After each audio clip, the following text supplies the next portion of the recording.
First part of our training, we will talk about data analysis. So we will introduce that. What is data analysis? Why is it important? What are the different components? Now, to talk about data analysis, it's important to talk about data. What is data? So data is the raw material that can be processed for any computing machine. It's like raw facts, figures, processed and used to generate useful information. Every industry today uses data, right, for decision making, for trends, for automation. For instance, in a spreadsheet of student grades, you can have names, student IDs, there are phone numbers, there are social security numbers, etc. All that is data. And data in a database is primarily stored in tables, organized in rows and columns, and we will talk about all that. So data is typically like ingredients for a meal, right? On their own, they don't really mean much. Like ingredients of a meal on their own, they don't mean much. But then when processed, when you finish baking or cooking, when processed, then it means something. So like you're creating a meaningful dish, like information from the raw data. Also, data can be raw or organized. So raw data is really like in its most primitive form, quote unquote, and organized is more structured. Now, once you have data, what do you know? You need to analyze that data. So that's where we talk about data analysis. Data analysis is the process of collecting, cleaning, organizing, and interpreting data to extract useful insights. So it's kind of like you need to make sense out of data, right? You need to identify the trends, the relationships in data, and it helps in making informed decisions. So there are different types of analysis you can perform. You can perform data analysis to describe the data, like descriptive analysis, right? So you summarize the data, for example, what were the total sales last year for the business? You can do like diagnostic analysis. So what are the reasons behind the certain trends? For instance, why did the sales drop last year? You can do predictive analysis. So you can forecast future trends. For instance, customer behavior. At this period of the year, they typically purchase this, but at this period of the year, they'd like something else, something like that. So you can take a look at that. And prescriptive analysis. So actions based on insights, for instance, best marketing strategies and more. So data analysis, you can use multiple different ways to analyze data. And what are some real world applications of data analysis? You have in business intelligence and reporting. So SQL can be used to extract and summarize business data like sales trends, like revenue reports. Companies use SQL based dashboards in tools like Tableau, Power BI, and more. And we're actually going to learn Tableau in this course. It can also be used in cyber fraud and detection. So security teams use SQL to analyze login patterns, to detect anomalies, to investigate breaches. For instance, if you want to investigate like unusual logins by failed attempts and IP addresses, data analysis will help you to do that. E-commerce and analytics, like we just talked about, online stores will analyze their purchase history, their customer purchase history, the product trends, the website behavior, finding, for instance, the most popular product in the last 30 days, in the last 60 days, at specific periods of the year. Financial and risk analysis. So banks, for instance, use SQL to monitor transactions, to detect fraud, assess credit risk, and more. So large data sets, you can flag suspicious activity. In the healthcare field as well, medical research, hospitals, they use SQL to analyze patient records, drug effectiveness, disease trends, finding the average hospital stay time for a specific condition, stuff like that. Social media and marketing, SQL will help track user engagement, performance, sentiment analysis, which post gets the most interactions, what types of posts get the most interactions, which social media account gets the most, stuff like that. So these are some real world applications of data analysis. Now, where is all that data stored? That's where we talk about a database, right? Because you need to collect all that information and store that somewhere. So databases are needed to create, store, retrieve, and secure billions of information. Imagine Amazon's database, for instance. They probably have like a billions of items, credit card numbers, social security numbers. So databases are used to store, organize, retrieve, and manage data. Like a phone book can be a database, a shopping list, a to-do list, Like I was mentioning, the contact on your phone is a kind of database for contacts. A shopping list is a kind of database. Movies on Netflix, for instance, and users and user information and user preferences and the watch history. That's a kind of database. A library catalog stores information about books, makes it easy to find books by title, by author, by subject. That's a kind of database. Um, so yeah, databases are required, to perform certain operations. And now a database management system, a DBMS, this is a software that helps users digitally manage database. So it's a special software that helps users create and maintain databases. And there are typically four main operations in a database, in a DBMS, database management system. You can summarize that into CRUD: create, read, update, and delete. Sometimes read is interchangeably used with retrieve. So what does this mean? Let's take a look at an illustration here where you have a data analyst trying to connect to a DBMS. So it says create a database of students. That's the create operation. You can create a database, right? Read from a database. So get me the last names of everyone in the database students. That's the read operation. Read or retrieve. And you'll be retrieving data from the database. Now you can update into the database. So add the student to the database students. For instance, a new student, it's a new quarter or a new semester, and you're adding the student to the database of students. And finally, delete the database student. So you can get rid of that. You can delete, right? You can tear down the database. So that's kind of like the different operations happening that you can summarize into CRUD. Databases, you have two main types of databases. You have one called relational database and one called non-relational database. Sometimes you'll hear the terms SQL and NoSQL. So let's talk about both. Relational databases store data in a structured manner, in structured tables, columns, and rows. These types of databases are best for structured data. Columns and rows is structured, is organized, and it typically looks like an Excel spreadsheet. They are the most popular types of databases. A unique key identifies each row in the relational databases, and we will talk about what are keys. Now, some examples of relational databases: you have MySQL, you have PostgreSQL, you have Oracle, and a few more. So, relational database is just like an Excel spreadsheet, structured, organized rows, columns, and relationships between the tables. It's just like you writing, drawing a table in a book, structured, organized, rows, columns, all those. That's a relational database. There's a relation directly between the elements and the tables. Now, a non-relational database is not a classic table. So here, data is stored in documents, in key value pairs, in graphs. This is best for unstructured data. For documents like JSON files, like graphs, and some examples, you have MongoDB, you have DynamoDB.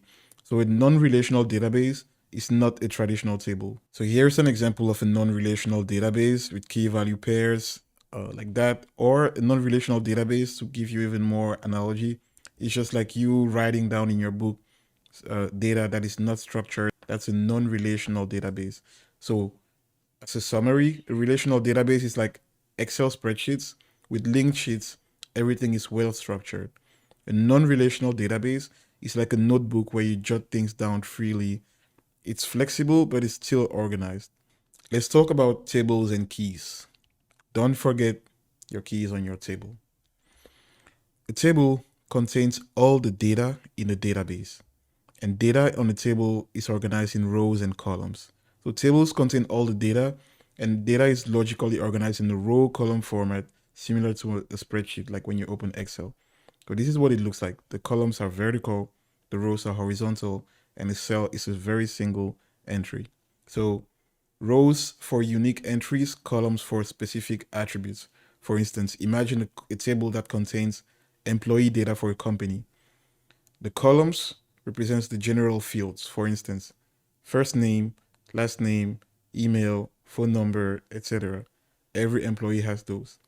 And the rows are unique entries for each employee.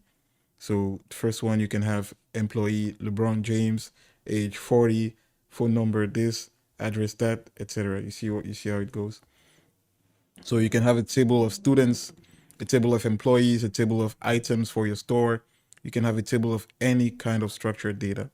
For example, here we have a table of students, student ID, first name, last name, and etc. So that's just an example of a table. Now, in tables, we have keys, and keys are used to maintain relationship between the table elements and other tables. First, you have a primary key. A primary key is a unique identifier for each record. Think about it.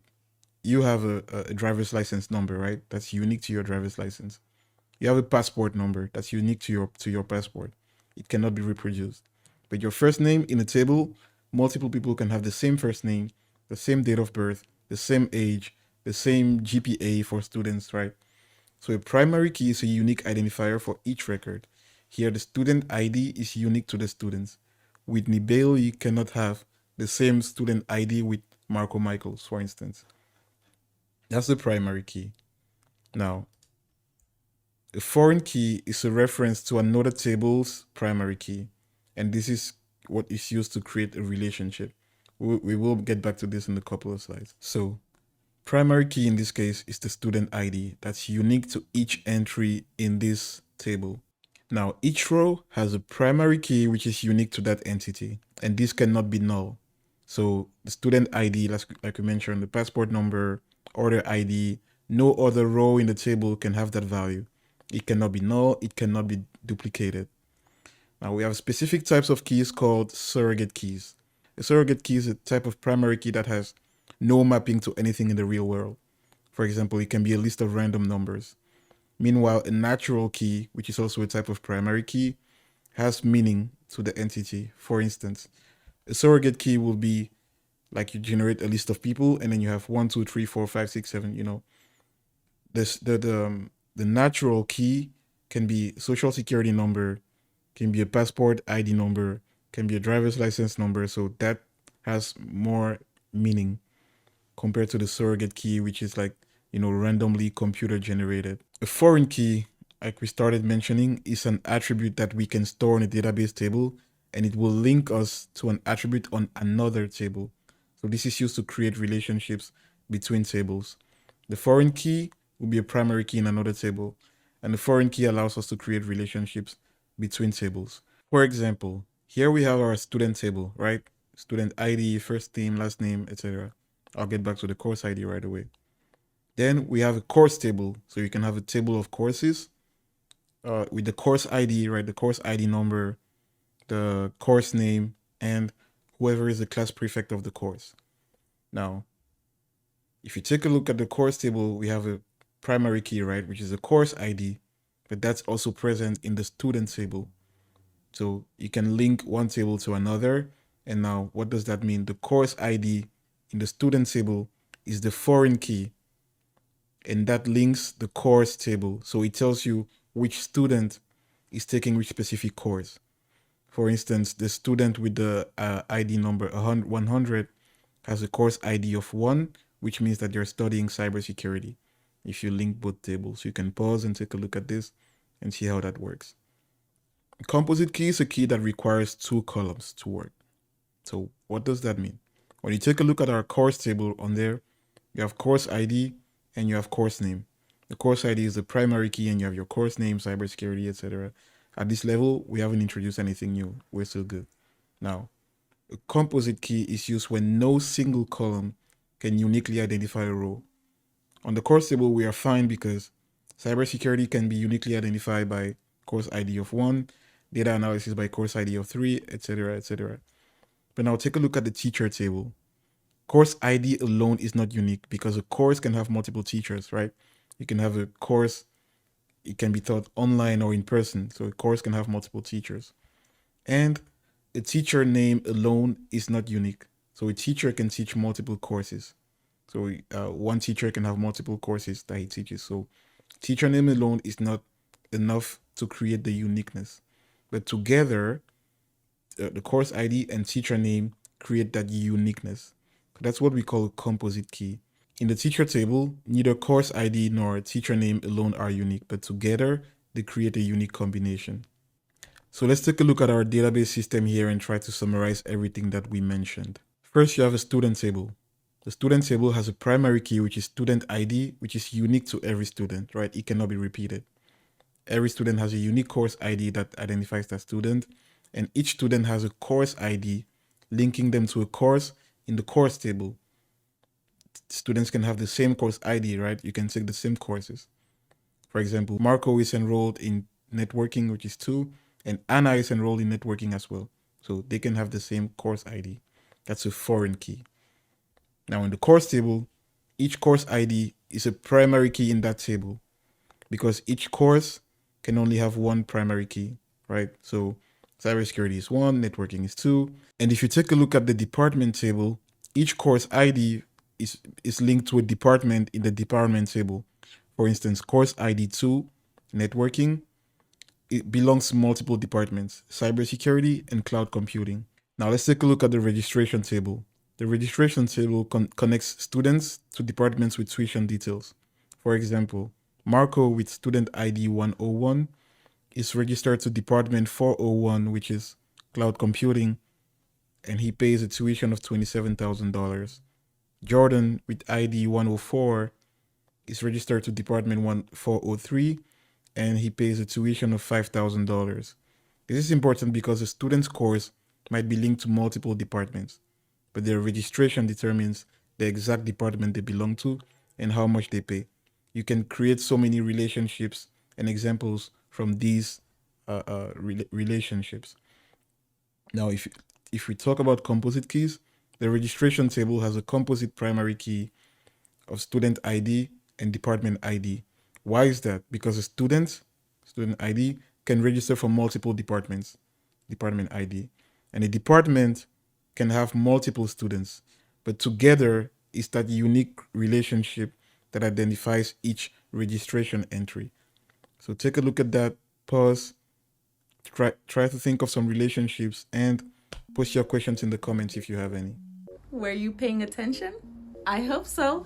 Join us on our next course, but make sure to follow us on all our social media. Thanks again for watching, and we'll see you on our next video.